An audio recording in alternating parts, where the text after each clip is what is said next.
Now, the much-awaited truce between Israel and Hamas has been delayed until Friday, adding to the anxiety over the release of hostages and humanitarian aid for Gaza. The first truce in a near 7-week-long war was reached after mediation by Qatar.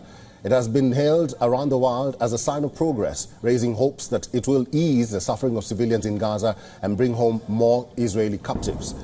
Now, according to Israel's National Security Council director, the contacts on the release of hostages are advancing and continuing constantly. He further added that the start of the release will take place according to the original agreement between the two sides, which will, quote-unquote, not be before Friday.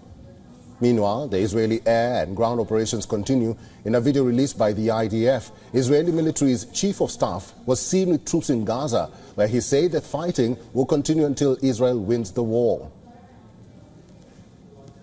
אנחנו מנסים לחבר בין מטרות המלחמה שהלחץ בתמרון הוא זה שיביא את היכולת להשיג גם את מטרת המלחמה הזו, לייצר את התנאים לשחרור החטופים.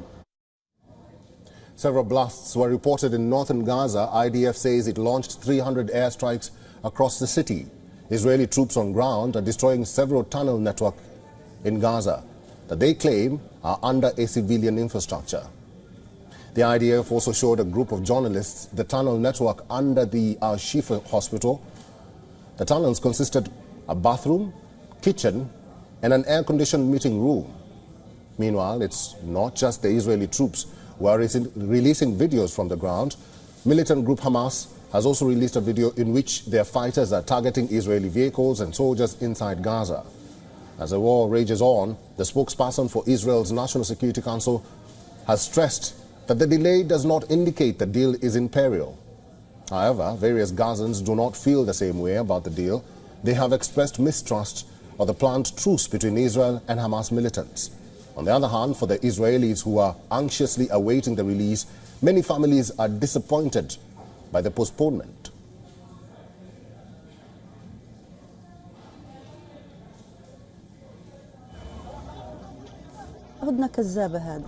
This is a fake truce.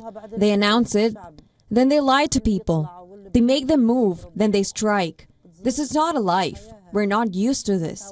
Our children run around appalled. This is so unfair.